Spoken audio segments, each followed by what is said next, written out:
Pag-usapan natin ang Social Learning Theory by Albert Bandura. Merong 4 stages: attention, retention, reproduction, and motivation.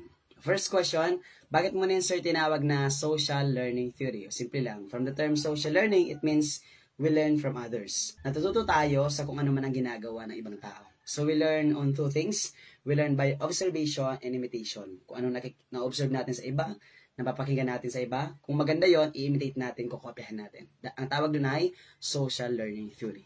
According to Bandura, merong 4 stages para matuto tayo sa ibang tao. Ano yon? Attention, retention, reproduction, and motivation. First one, ang unang level pala para matuto tayo sa ibang tao is attention. O pag sinabing attention, may nakakuha ng attention mo. So dito may dalawang tao. Sino yung dalawang tao? The model and observer. O yung model, yun yung MKO. More knowledgeable others. Ito yung mas magaling kaysa sa'yo. Ano po, nakita mo na interesting ka. Pwedeng mas magaling sa'yong kumanta, sumayaw, magturo, basta something na may edge sa'yo. Ano?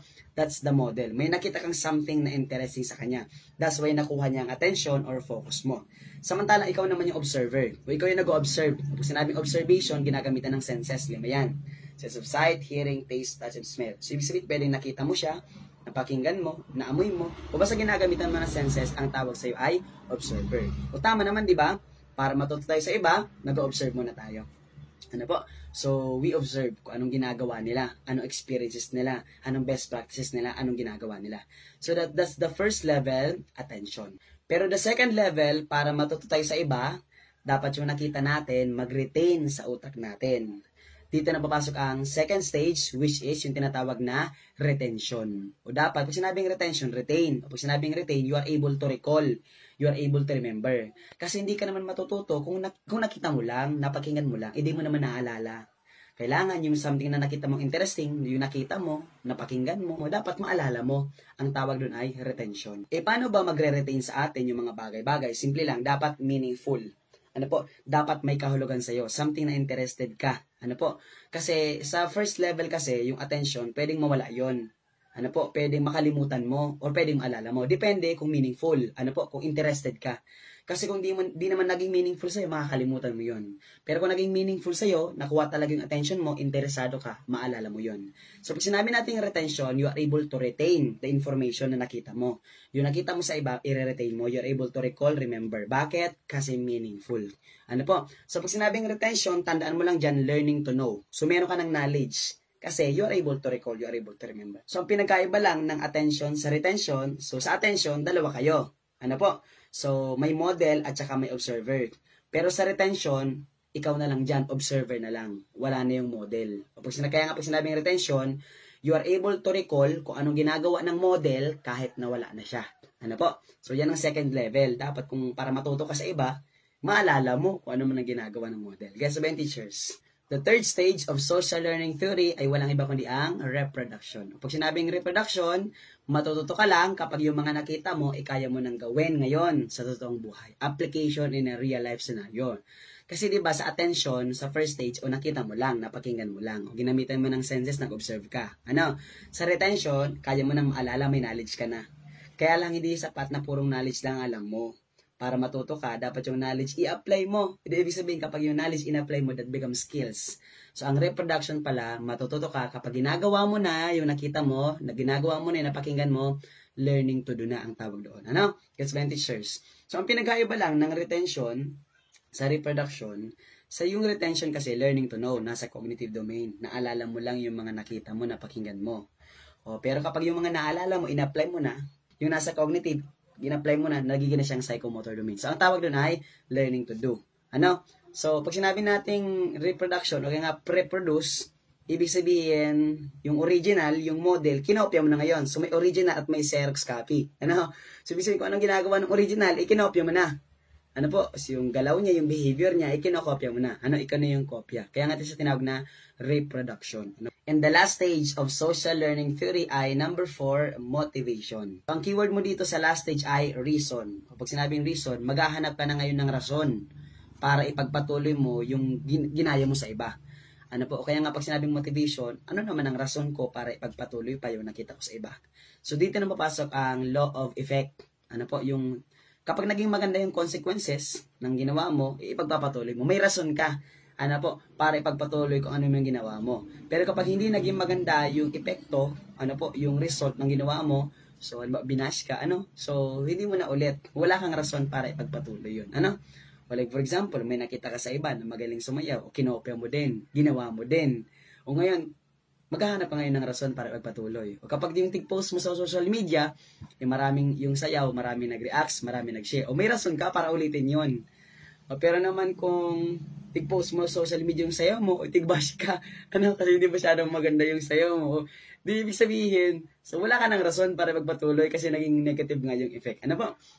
So ang tawag doon is motivation. Dapat motivated ka para ipagpatuloy yung ginawa mo. So ganito lang, may napansin lang ako sa social learning theory. Bakit? Ganito yun. Sa attention kasi, may model ka. Yung model mo, may behavior. Pag sinabing behavior, meron siyang knowledge, meron siyang skills, at meron siyang attitude. Lahat ng yun kokopyahin mo. Sa retention, knowledge lang. So, able mong maalala, nasa cognitive domain. Kaya mong maalala kung ano man ang ginagawa ng model kahit na wala siya. Wala na siya sa paningin mo. Yung model is out of sight. So, pero kapag yung mga knowledge sa cognitive domain, in-apply mo na, ang tawag na doon ay, that becomes skills, ang tawag na doon reproduction. Ibig sabihin, ikaw na yung kopya ng original. So, may Xerox copy. Parang Xerox copy siya.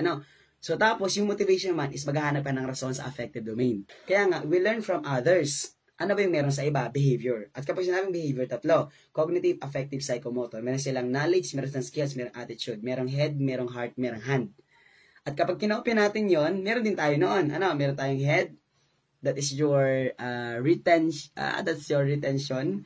Meron kang skills, that is your reproduction. And meron kang attitude, that is your motivation. So, we learn from others behavior, at kapag kinopya natin yon, we adapt.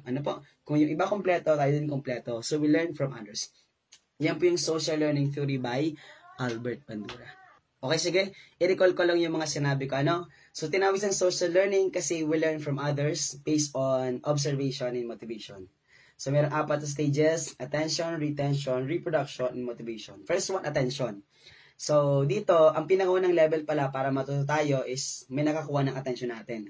Something na interesting. Dalawa ang bida dito, merong model at merong observer. Yung model, yung more knowledgeable others. Something na mas magaling sa'yo. So, ikaw naman yung observer, ikaw yung nag-observe. Ginagamitan mo ng senses. Nakikita mo, napapakinggan mo, nakakasama mo, nalalasahan mo, naamoy mo, etc. etc. Pero the second level, para matuto ka sa iba, kailangan yung nakita mo, ma-recall mo, maalala mo, mag-retain dapat sa utak mo. Ang tawag doon, second level, retention. Kasi kapag yung mga nakita mo, naalala mo, di mo naman ma-recall, di mo naman maalala, di ka matututo. Pero dapat, yan, maalala mo lang siya kapag it is something meaningful or interested ka. Kasi kapag di naman meaningful, di naging makahulugan sa'yo, di ka interesado, di mo ma-recall. Ngayon, kapag na-recall mo na, may knowledge ka na, ang third level, reproduction. Dapat yung mga alam mo, in-apply mo na ngayon sa totoong buhay. Kasi kapag yung mga alam mo, di mo naman ina-apply, hindi mo yun masyadong maalala. Di yan tatatak sa'yo. Di yan meaningful sa'yo. So, dapat yung alam mo, i-apply mo sa totoong buhay. Naging siyang skills, reproduction ang tawag doon, nasa psychomotor domain. And the last level, para matuto ka sa iba, motivation. Dito, keyword reason. Maghahanap ka na ngayon ng rason para pagpatuloy yung mga ginagawa mo na nakita mo sa iba o napakinggan mo sa iba. So, kasi kapag pag sinabing motivation, effect. Kasi kapag yung mga nakopya mo, maganda yung epekto, motivated ka, gagawin mo ulit. Pero yung nakita mo, na kinopya mo, naging pangit yung epekto, so ibig sabihin, hindi mo na ulitin yun. So, kompleto pala ang social learning theory. Merong knowledge, skills, and attitude. May cognitive, affective, psychomotor. Guess ba yung teachers? So, yung nakita mo sa iba, attention ang tawag doon. Pag naalala mo, retention, nag-retain. Saan? Cognitive domain. Kapag yung mga knowledge in-apply mo, that becomes skills, psychomotor domain. Reproduction naman yun. Pero kapag naghanap ka na ng rason para ipagpatuloy, ang tawag doon ay affective domain, o kasi may reason out, you become more motivated. So, that's the 4 levels, stages of social learning theory by Albert Bandura. Yan lang muna ang pag-uusapan natin sa gabi ito. Yan, sana natuto ka sa lecture ni Sir Sor. Pakilike naman ng video kung nakaabot ka sa parte ng video ito. And happy September. September na po. And then, yan. And then, paki-comment naman kung taga saan ka, kung baguhan ka sa page ko para alam ko kung hanggang saan ang na-reach ng video ito. Yan lang. Thank you very much everyone and God bless. Bye-bye!